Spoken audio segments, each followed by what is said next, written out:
ये कहानी है सन 1944 की, जब तानाशाह हिटलर खुफिया लैब में एक ऐसी फौज तैयार करवा रहा था जो जंग की काया पलट सकती थी।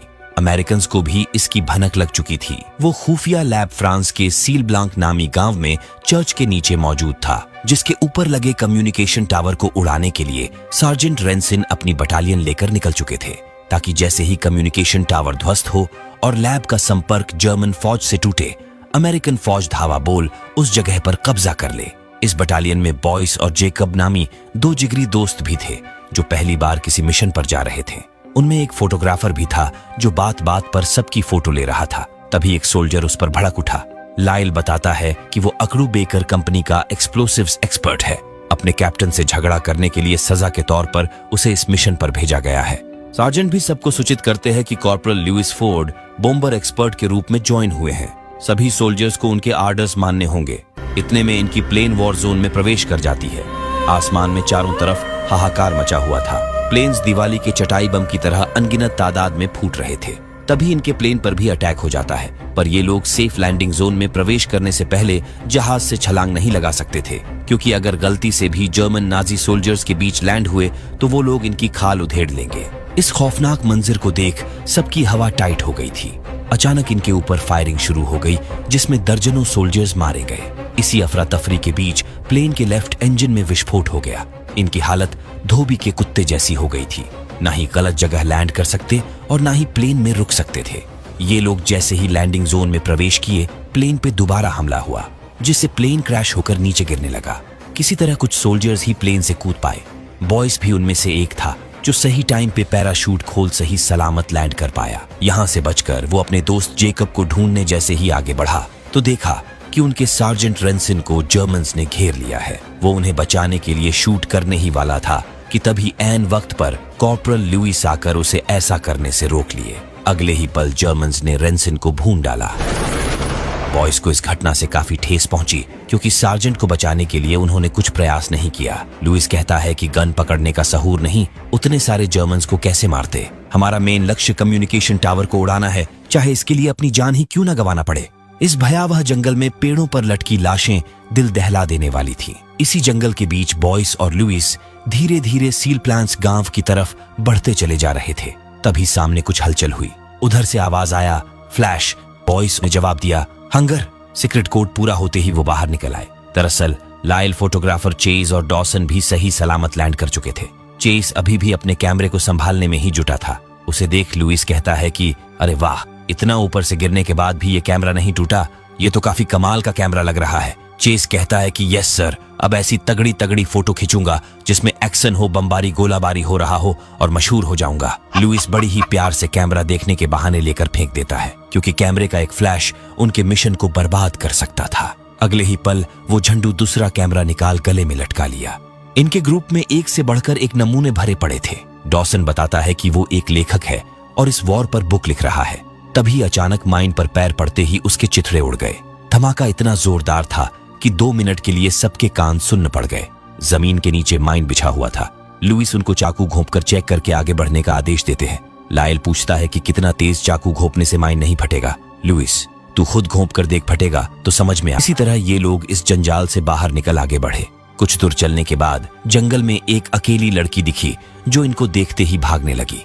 ये लोग भी उसका पीछा करने लगे, क्योंकि अगर उसने जर्मन्स को इनके बारे में बता दिया तो इनका मिशन फेल हो सकता था। इसीलिए दौड़ाकर उसे पकड़ लिए। इस बीच वो बॉयस का एक बाजू जख्मी कर चुकी थी। फिर भी बॉयस जर्मन लैंग्वेज में बोलकर उसे यकीन दिलाता है कि वो उसको कुछ नहीं करेंगे, वो सेफ है। उस लड़की के बैग में काफी सारे सोने चांदी के चेन्स मिले, जिससे पता चला कि वो जंग में शहीद हुए सैनिकों के लाश से कीमती चीज चुराती है। उस चोरनी का नाम था क्लोई, जो कि सील ब्लांक गांव की ही रहने वाली थी। लुइस पूछता है कि वहां गांव में कितने जर्मन सैनिक तैनात है। जर्मन्स का नाम सुनते ही वो भड़क उठी, क्योंकि उसके माँ बाप को जर्मन्स ने ही मारा था। लुइस उसकी चाकू वापस कर गांव के चर्च के पास ले जाने के लिए कहते हैं। चर्च के पीछे यीशु जी की प्रतिमा जल रही थी। उन घटिया जर्मन्स ने पादरी को मार चर्च को लैब में तब्दील कर दिया था। यही चर्च के ठीक पीछे क्लोई का घर भी था। वो उनको छिपने के लिए अपने घर पर इनवाइट कर बताती है कि उसके घर में उसका छोटा भाई और उसकी आंटी के सिवा कोई भी नहीं रहता, चाहे तो वो वहां छिप सकते हैं। लुइस को उस पर शक हो रहा था कि आखिर ये लड़की उन पर इतना मेहरबान क्यों हो रही है। उसकी असलियत पता करने के लिए वो उसे बॉयज के हवाले कर उसके घर की तलाशी लेने जाते हैं। इधर एक लेडी इतनी देर रात क्लोई को अकेला देख जर्मन्स को खबर कर देती है। जर्मन सोल्जर्स उसे पकड़कर उसका बैग चेक कर ही रहे होते हैं कि तभी उनके कैप्टन वॉफनर भी वहां आ धमकते हैं और क्लोई को उसका सामान वापस लौटाकर छोड़ देते हैं। वो वहां से वापस आकर इनको अपने साथ अपने घर ले जाती है। घर के अंदर से अजीब सी डरावनी आवाजें आ रही थी। क्लोई बताती है कि वो उसकी आंटी है जो कि बीमार है। बॉयस उनकी हालत देख डर जाता है। उधर क्लोई का भाई हाथ में गन लिए लाइल को ऐसे डराता है कि उसकी चीख निकल जाती है। ये लोग तुरंत फर्स्ट फ्लोर पर अपना अड्डा बनाकर टावर को उड़ाने की तैयारी करने लगते हैं। सुबह होने से पहले किसी तरह इस काम को अंजाम तक पहुंचाना था। सारे लोग अपना गोला बारूद बाहर निकाल ही रहे थे कि तभी कैप्टन वॉफनर नीचे एक ओल्ड कपल को घर से बाहर निकाल लेडी को शूट करके उसके आदमी को उठवा लेते हैं। क्लोई बताती है कि वो जर्मन्स ऐसे ही किसी के भी घर में घुसते हैं और लेडीज को मारकर उनके आदमी को चर्च के अंदर उठा ले जाते हैं। फिर वहां उनके साथ क्या किया जाता है ये कोई नहीं जानता, क्योंकि अगर गलती से भी कोई गांव वाला चर्च के आसपास भी दिखा तो उसे तुरंत गोली मार दिया जाता है। उनके यहाँ से जाने के बाद लुइस, लाइल और चेस को चर्च की स्काउटिंग करने के लिए भेजते हैं ताकि टावर को उड़ाते वक्त उन्हें सारे एरिया के बारे में पता रहे। बाहर चारों तरफ जर्मन्स का पहरा था, फिर भी ये दोनों बचते बचाते चर्च की तरफ चल देते हैं। इधर क्लोई बॉयस के जख्म को मरहम पट्टी कर रही होती है कि तभी कोई दरवाजा खटखटाता है। वो डर डर कर दरवाजा खोलती है। बाहर कैप्टन वॉफनर अपने 2 सोल्जर्स के साथ खड़े थे। वो दोनों सोल्जर्स बाहर ही रुक गए जबकि वॉफनर चला आया। क्लोई रिक्वेस्ट करती है कि आज उसका मूड नहीं है, यानी कैप्टन वॉफनर हर रोज जब मर्जी तब उसके पास आता था। क्लोई उससे छुटकारा चाहती थी, इसीलिए उसने अमेरिकन्स को अपने घर में पनाह दिया ताकि दोनों पार्टी को लड़ाकर कैप्टन वॉफनर का गेम बजा सके। अगले ही पल उसका भाई ऊपर से बॉल गिरा देता है। वॉफनर को शक होते ही वो दोनों सैनिकों को चेक करने के लिए ऊपर भेजते हैं। सीढ़ी पर क्लोई का भाई खड़ा था और उसकी बॉल नीचे पड़ी थी। वो घटिया आदमी उस बच्चे के बॉल पर थूक कर उसे वापस करता है और जाकर कैप्टन को बताता है कि ऊपर इसका भाई खेल रहा था, सब कुछ ठीक है। जिसके बाद वॉफनर उन दोनों को वापस बेस पर लौट जाने का आदेश देते हैं। बॉयज को उसकी बेबसी देखी नहीं जाती, इसलिए वो उसके कनपट्टी पर गन सटाकर उसे बंदी बना लेते हैं। लेकिन लुइस ये हरगिज नहीं करना चाहता था। वो कहता है कि ये अपना काम करता और चुपचाप चला जाता। तुमने मिशन को खतरे में डाल दिया है, अब हमें सब कुछ फास्ट करना होगा। यहाँ से जल्दी जाओ, लाइल और चेस को वापस बुला कर लाओ। तलाशी लेने पर लुइस को उसकी जेब से एक लाइटर मिलती है जो आगे चलकर गेम चेंजर साबित होने वाली है। लुइस उसे बेहोश कर ऊपर लटकाने का जुगाड़ बनाने लगता है, जबकि बॉयस, लाइल और चेस को वापस बुलाने के लिए चर्च की तरफ चल देता है और हर तरफ उन्हें ढूंढता है, पर उनका कुछ अता पता नहीं चलता। तभी चर्च के मेन गेट से एक गाड़ी निकलती है जिस पर बहुत सारे बीमार लोग थे जिनके ऊपर एक्सपेरिमेंट किया गया और सफल न होने पर उनको जिंदा जलाकर मार दिया गया, जिसे देख उसकी आंखें फटी की फटी रह गई। वो तुरंत वहां से भाग निकला। उसी रास्ते से एक ट्रक चर्च की तरफ जा रहा होता है, जिसे देख वो छिप तो गया, पर जर्मन्स के एक कुत्ते की नजर उस पर पड़ चुकी थी। वो किसी तरह उससे बचाकर बिना कुछ सोचे समझे ट्रक पे चढ़ गया, जिसके अंदर लाशें देख अभी वो कुछ करने की सोचता तब तक ट्रक चर्च के अंदर दाखिल हो चुका था, इसलिए वो उन्हीं लाशों के नीचे छिप गया। उसी रास्ते से एक ट्रक चर्च की तरफ जा रहा होता है, जिसे देख वो छिप तो गया, पर जर्मन्स के एक कुत्ते की नजर उस पर पड़ चुकी थी। वो किसी तरह उससे बचाकर बिना कुछ सोचे समझे ट्रक पे चढ़ गया, जिसके अंदर लाशें देख उसकी फट के हाथ में आ गई। अभी वो कुछ करने की सोचता तब तक ट्रक चर्च के अंदर दाखिल हो चुका था, इसलिए वो उन्हीं लाशों के नीचे छिप गया और सही मौका देख ट्रक से निकल चर्च के अंदर घुस गया। अनजाने में वो उनके गढ़ में घुस तो चुका था, पर वहां से बाहर निकलने के कोई आसार नजर नहीं आ रहे थे, क्योंकि चर्च के अंदर बाहर हर तरफ कड़ी निगरानी थी। उनका कम्युनिकेशन रूम भी वहीं पर था। वही एक रूम से खतरनाक आवाजें भी आ रही थी, जिसके अंदर राक्षस जैसा एक आदमी था। बॉयस अपने पहले ही मिशन पर इतनी भयावह चीजें देख काफी डरा हुआ था। उसके माथे से पसीने छूट रहे थे। आगे बढ़ा तो देखा कि वहां अलग अलग तरीके के इंसानों पे बहुत सारे एक्सपेरिमेंट किए जा रहे हैं। एक लेडी का तो पूरा धड़ ही गायब था, फिर भी वो जिंदा थी और मदद के लिए उससे गुहार लगा रही थी। वहीं पर काफी सारे इंजेक्शन भी पड़े थे, जिसे लेकर वो अभी कुछ सोच ही रहा था कि तभी किसी के आने की आहट आती है। वो तुरंत इंजेक्शन को लेकर चुपके से बाहर निकलने का रास्ता ढूंढने लगता है। तभी उसकी नजर उसके दोस्त जेकब पर पड़ती है, जो कि उसका जिगरी दोस्त था। वो प्लेन से कूदने के बाद इनके दल से बिछड़ गया। जर्मन्स ने उसे पकड़ा और उसके ऊपर भी एक्सपेरिमेंट चालू कर दिए। बॉयस उसे छुड़ाता तब तक वो साइंटिस्ट यहाँ आ धमकता है, जो कि इस मानव एक्सपेरिमेंट का हेड था। वो डॉक्टर एक मरे हुए सोल्जर के अंदर जैसे ही इंजेक्शन इंजेक्ट किया, अगले ही पल उस सोल्जर के अंदर जान आ गई, जिसे देख दोनों की आंखें चौंधिया गई। उन्हें अंदर ही अंदर महसूस होने लगा कि वो साक्षात जहन्नुम में फंस चुके हैं। जैसे ही वो यहाँ से जाते हैं, बॉयस किसी तरह जेकब को इस जंजाल से निकाल चर्च के एक पुराने ग्रिल को तोड़कर बचा ले जाता है। उधर लाइल और चेस भी वापस आ चुके थे। इतनी देर होने के बाद भी जब बॉयस नहीं लौटा तो उन्हें लगा कि जर्मन्स ने उसे पकड़ लिया होगा। तभी नीचे से उसकी आवाज आई, वो मदद के लिए चिल्ला रहा था। अगले ही पल वो सारी चीजें कॉर्पोरल से बयां करता है जो भी उसने चर्च के अंदर देखा, और वो इंजेक्शन भी दिखाता है जो कि वो मरे हुए सोल्जर्स को जिंदा करने के लिए लगाते थे।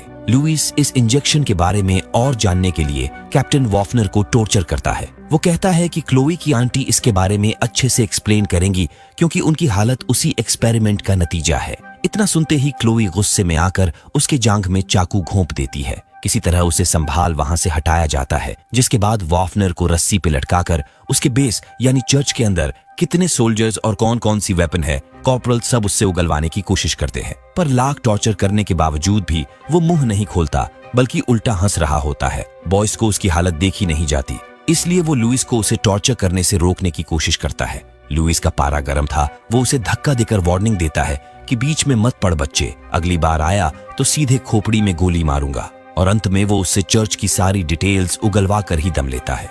कैप्टन वॉफनर के कहे मुताबिक चर्च के अंदर 40 सोल्जर्स तैनात थे और ये सिर्फ 4, इसीलिए चेस और लाइल तो पहले ही हाथ खड़े कर लेते हैं। पर लुइस उनकी एक नहीं सुनता और प्लान बताता है कि वो दोनों जर्मन सोल्जर्स का ध्यान भटकाएंगे। इस दरमियान लुइस और बॉयस टावर पर ग्रेनेड लगाकर उड़ा देंगे, जिसके बाद बेस पे खबर करते ही अमेरिकन फौज वहां धावा बोल देगी। कैप्टन वॉफनर की अब इन्हें कोई जरूरत नहीं थी। लगे हाथ उसका भी गेम बजाने के लिए लुइस उसे नीचे लाने के लिए चेस को भेजता है, लेकिन वॉफनर बेहोशी का नाटक कर उसकी गन छीन उसे शूट कर देता है। जब तक ये लोग पहुंचकर उसे कंट्रोल करते, चेस लहूलुहान हो चुका था। देखते ही देखते उसकी मौत हो जाती है। तभी बॉयस को उस इंजेक्शन के बारे में ख्याल आता है। वो बिन कुछ सोचे समझे उसे इंजेक्शन लगा देता है, जिसके कुछ सेकंड के बाद ही वो जिंदा हो जाता है। ये देख सब अचंभित थे। उसे 2 गोलियां लगी थी, फिर भी उसको कुछ दर्द नहीं हो रहा था, बल्कि वो और ताकतवर महसूस कर रहा था। उसे बहुत जोरों की प्यास लगी थी, पर उसे पानी नहीं पीना चाहिए था। पानी पीते ही उसके शरीर में अजीब सा रिएक्शन होने लगा। उसके सीने की हड्डियां टूटकर बाहर निकल गई। अगले ही पल वो उनको 2-2 हाथ लगाकर चिल्लाता है कि ये क्या किया तुम लोगों ने मेरे साथ। इससे पहले कि वो किसी को टपकाता, लुइस उसको भून डालता है और वॉफनर से पूछता है कि उस लैब के अंदर ये सब क्या बना रहे हो तुम लोग। वो कहता है कि एक ताकतवर देश के लिए ताकतवर सैनिकों का होना बहुत जरूरी है। तभी चेस उतनी गोलियां लगने के बाद भी फिर से उठ खड़ा हुआ और जैसे ही हमला करने के लिए आगे बढ़ा, बॉयस मार मार कर उसका कचूमर निकाल दिया। इस खौफनाक घटना से सभी उलझे हुए थे, जिसका फायदा उठा कैप्टन वॉफनर क्लोई के भाई को ढाल बनाकर भागने की कोशिश करने लगा। सुबह भी हो चुकी थी, बाहर जर्मन्स भी आ चुके थे। ये लोग क्लोई के भाई को बचाने का भरपूर प्रयास करते हैं, जिसमें कैप्टन वॉफनर के चेहरे पे गोली लग जाती है, फिर भी वो बच निकलता है। इनके मिशन की तो वॉट लग चुकी थी। किसी को कुछ समझ नहीं आ रहा होता कि अब वो क्या करे। उधर वो प्रतिशोध के अग्नि में लाल होकर लैब से 2-3 इंजेक्शन इंजेक्ट कर लेता है, जिसके तुरंत बाद ही उसके अंदर असीम ताकत आ जाती है और उसके दर्द वगैरह सब छू मंत्र हो जाते हैं। वो लोग अपने प्लान में थोड़ी सी बदलाव करते हैं। क्लोई पहरे पे तैनात एक जर्मन सोल्जर को बहकाकर इनके पास ले आती है और ये लोग उसे पकड़कर उसके अंदर ग्रेनेड फिट कर छोड़ देते हैं। मदद के लिए भागता हुआ वो अपने बेस पर जाता है। उसके दोनों हाथ बंधे हुए थे और मुंह पे टेप चिपका हुआ था। एक ऑफिसर जैसे ही उसके मुंह से टेप हटाता है, अगले ही पल उसके मुंह में लगा ग्रेनेड फट जाता है। ऊपर से लाइल और जेकब भी गोलियां बरसाकर सारे जर्मन्स का ध्यान अपनी ओर खींच लेते हैं, जिसका फायदा उठाकर बॉयस जिस रास्ते से जेकब को बचाकर बाहर लाया था, उसी रास्ते से तीनों इंटर कर जाते हैं। टावर में विस्फोटक लगाने के बाद वो क्लोई के भाई को ढूंढने वाले थे, इसीलिए वो अपने भाई को ढूंढने अकेले ही निकल जाती है। आगे उसका सामना 2 सोल्जर से होता है, जिसमें से एक को शूट कर वो उसे अपने भाई के पास ले जाने के लिए मजबूर करती है। उधर कम्युनिकेशन रूम से एक जर्मन यहाँ हुए फायरिंग की सूचना दे रहा होता है। तभी लुइस चुपके से हमला कर उसे मार गिराता है। अब पूरा रास्ता क्लियर था, क्योंकि सारे जर्मन्स जेकब और लाइल के पीछे पड़े हुए थे। बॉयस भी फ्री हो चुका था, इसलिए लुइस उसे क्लोई के भाई को ढूंढने के लिए भेज देता है। दूसरी ओर वो सोल्जर क्लोई को उसके भाई के पास न ले जाकर उन मरे हुए सोल्जर्स के पास ले जाता है, जिन्हें दोबारा जिंदा किया गया था। वो मौका देख क्लोई को मारने के फिराक में था कि तभी ऐन वक्त पे बॉयस आकर उसे बचा लेता है। अगले ही पल वो हैवान उस जर्मन सोल्जर को घसीट कच्चा चबा जाता है, जिसके बाद ये दोनों वहां से निकल जेकब को जहां पर रखा गया था क्लोई के भाई को उसी जगह पर ढूंढने जाते हैं। वहीं एक स्ट्रेचर पर उसे बांध कर रखा गया था, जिसे छुड़ाकर बॉयस दोनों को यहां से रवाना करके भरोसा दिलाता है कि काम खत्म होने के बाद वो भी वापस लौट आएगा। क्लोई अपने भाई को लेकर जैसे ही बाहर निकलती है, वो हैवान उसे घसीटकर अंदर खींच लेता है। क्लोई का भाई अपने सिस्टर की बात सुन वहां से भाग जाता है, जबकि वो उसे 2 गोलियां दागती हैं। फिर भी उसके ऊपर उन गोलियों का कुछ असर नहीं होता। किसी तरह वो उससे पीछा छुड़ा जलाकर मार डालती हैं। दूसरी ओर वो दोनों चर्च के हर एरिया में विस्फोटक लगा चुके थे। लुइस टाइमर सेट करने ही वाला था, तभी कैप्टन वॉफनर वहां आकर इनके मंसूबे पर पानी फेर देता है। दूसरी ओर बॉयस भी उस साइंटिस्ट के गन पॉइंट पर था, फिर भी वो इस सिचुएशन को अच्छे से हैंडल करता है। चर्च के बाहर लाइल और जेकब अभी भी मोर्चा संभाले हुए थे। दोनों तरफ से धड़ाधड़ गोलियां चल रही थीं। इसी गोलीबारी के बीच क्लोई का भाई उधर से भागते हुए आ रहा होता है। उसे कहीं गोली वोली ना लग जाए, इसीलिए लाइल अपनी जान पर खेलकर उसे बचाता है, जिसमें उसे पीठ पर गोली भी खानी पड़ती है।